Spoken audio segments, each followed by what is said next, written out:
Peace, family. This is Lions Den with another news and commentary. This article comes from the Stevens Point Journal.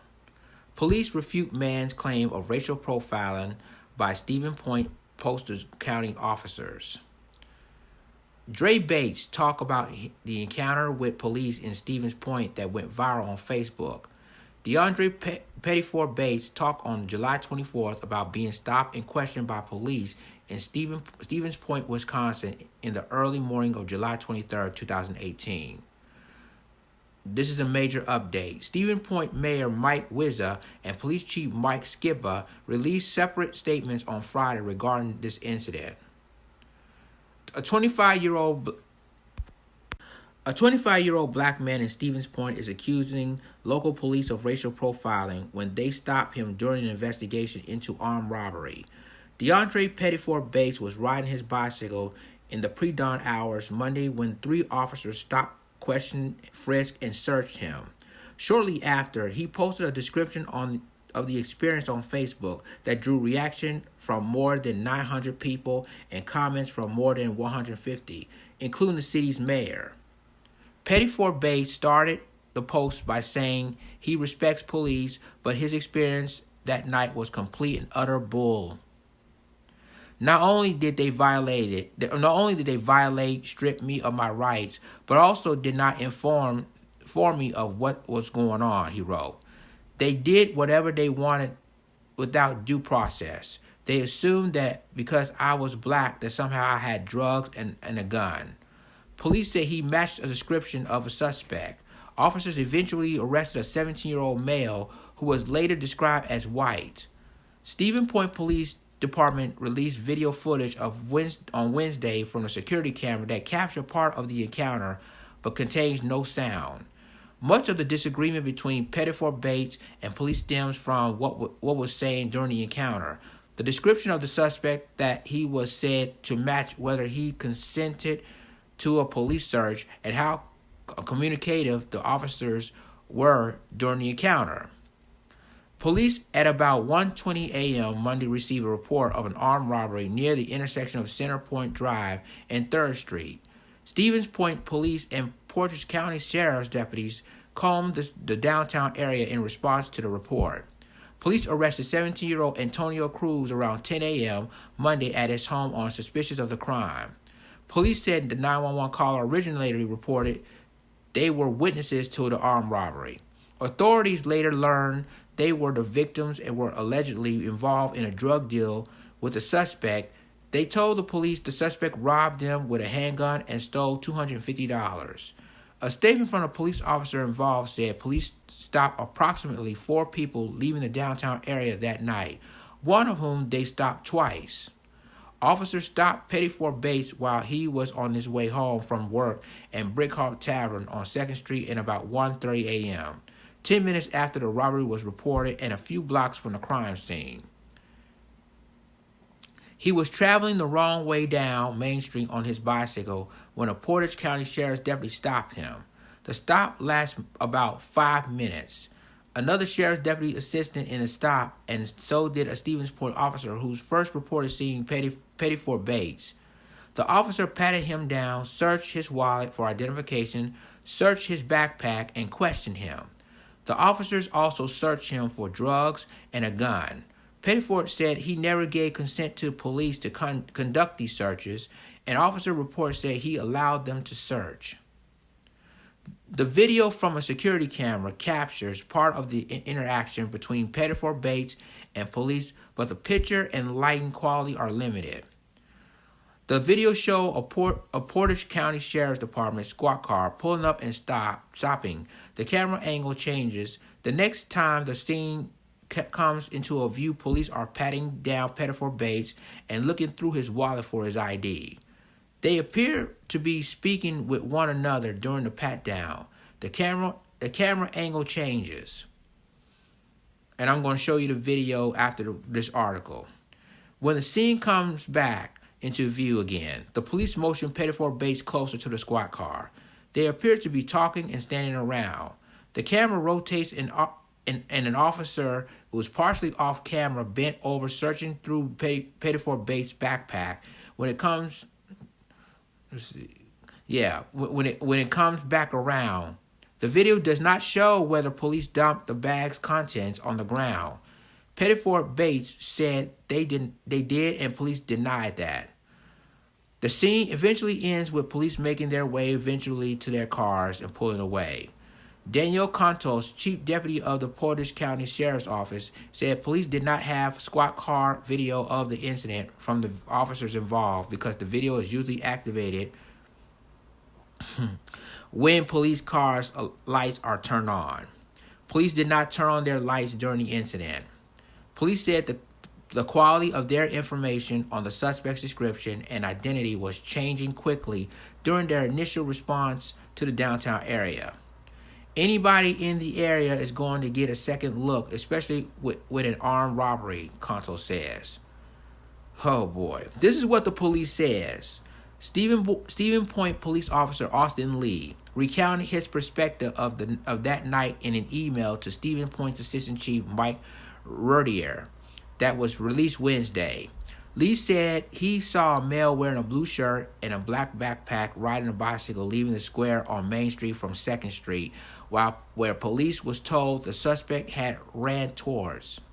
Lee said he asked the dispatchers for the description of the suspect. A dispatcher said that Cruz was 5 feet 8 inches tall with medium skin tone and confirmed that the suspect had a backpack. The officer also said the suspect was described as having brown hair.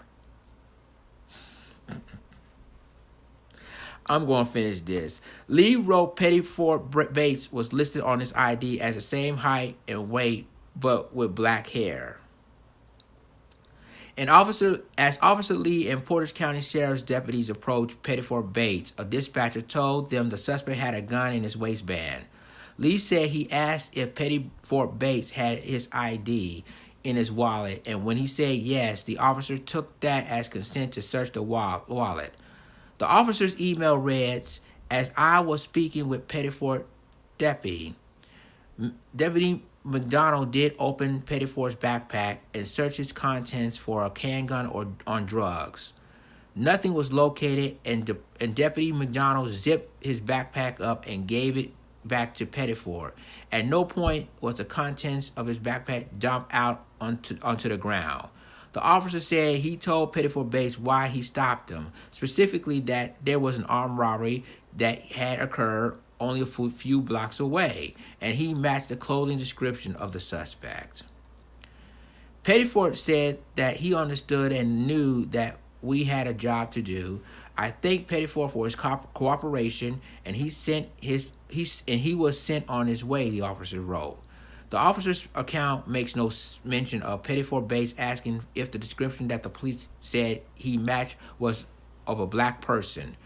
Roedier, the assistant police chief, said on Thursday that they had not received a formal complaint from Pettiford Bates.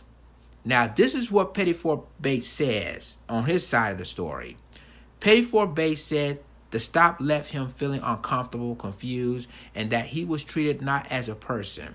He said at the time he felt targeted by police because of the color of his skin.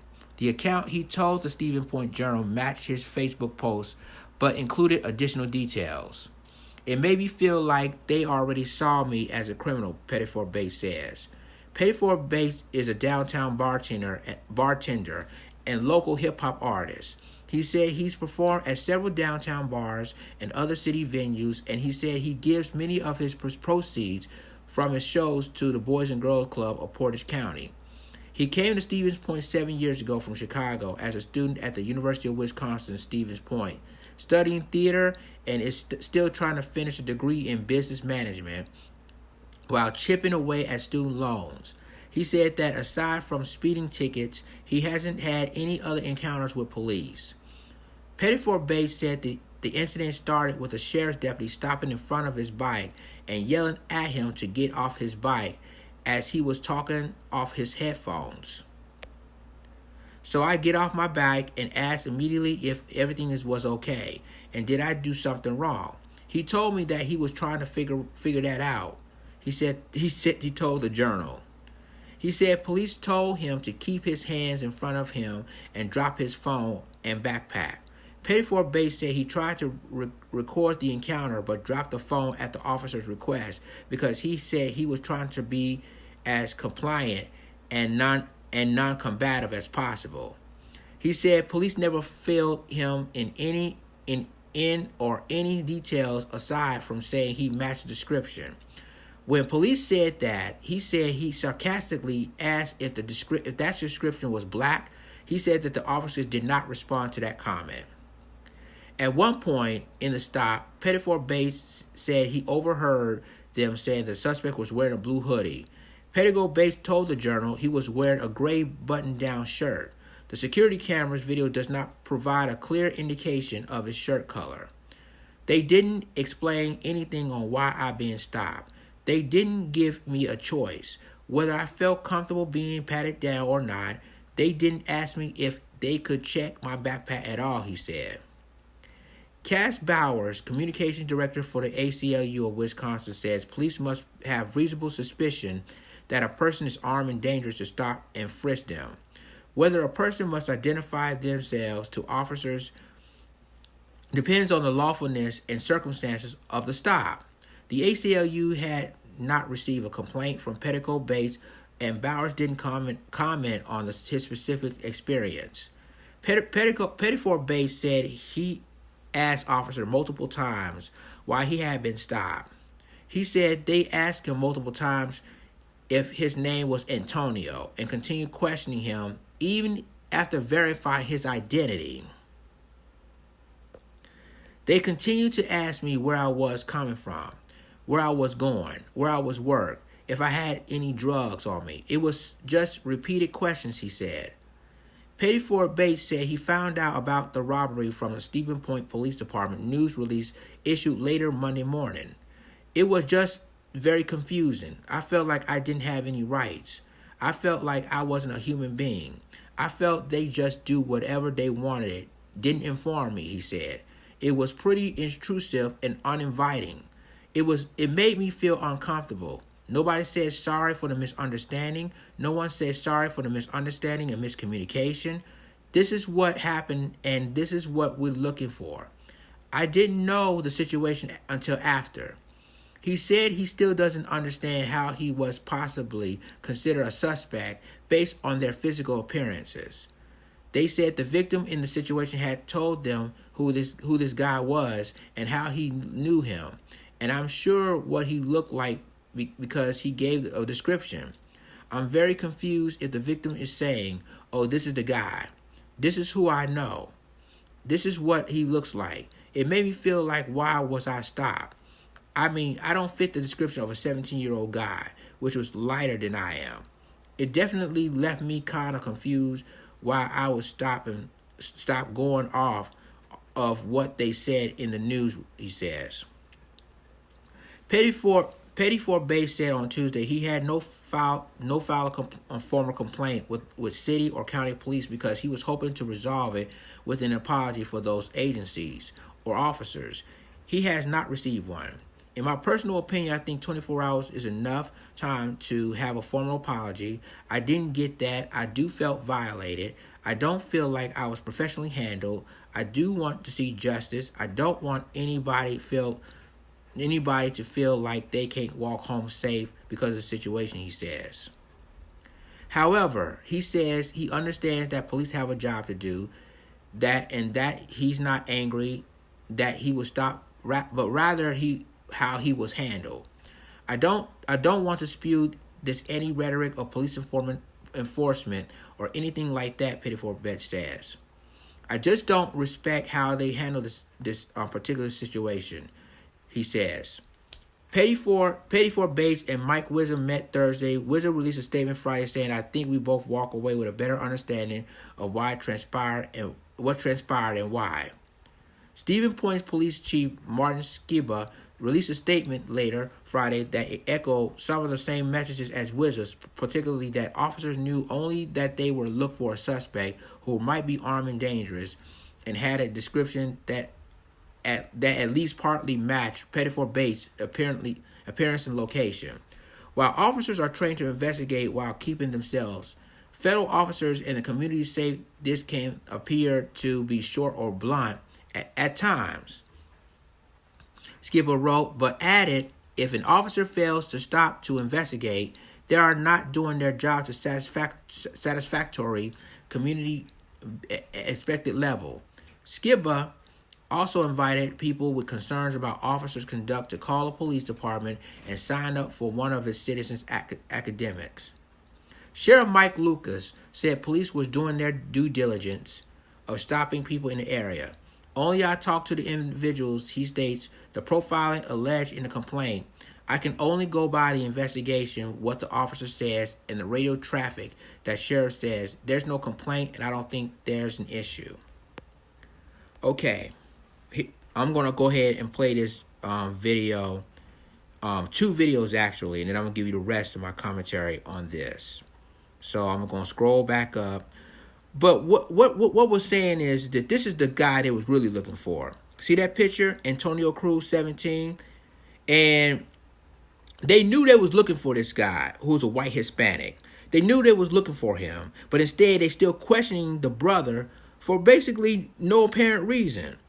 And I'm going to go ahead and I'm going to scroll back up. And this is the video. The security cameras captured the police stop. And they stopped DeAndre Bedford Bates on Main Street. So here's the video, and I'm going to go ahead and play the other video of the interview, what DeAndre Bedford Bates said in his defense. So here's the first video of the security cameras.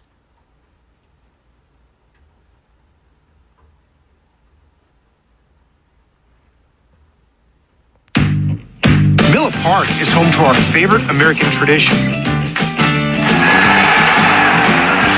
Tundra, we know it takes a team to win a game at home. And our team, well, we know home improvement.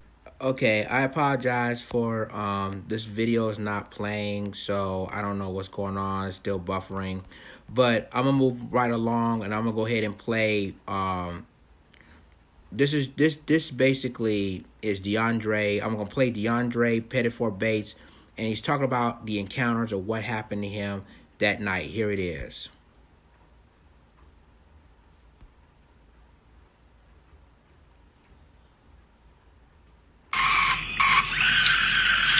This thing is amazing. How much do you think it cost? $8,239. Okay, I'm gonna let the commercial break going on. Give me 1 second.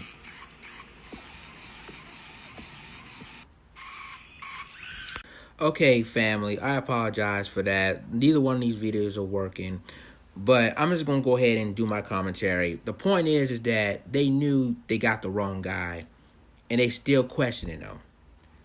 They looking for, and you see that picture right here, DeAndre Bedford Bates, who's African American, but they knew they were looking for a white Hispanic, a 17-year-old white Hispanic, but instead they still stop and frisk him, and thinking that that's the guy, which to me that is not fair, it's not right, and it shows that, ladies and gentlemen, that people, police officers, are trying to get away with stuff, and even though he understand that, you know, it was a mistaken identity. However, basically they should have apologized the next day or that night, because they knew they were looking for that white Hispanic, but instead they picking on him, and that's not right. And I'm glad that everything works out at the end. I'm glad that he basically explained his story, and everybody knows that that he's not the guy, but still the police was still trying to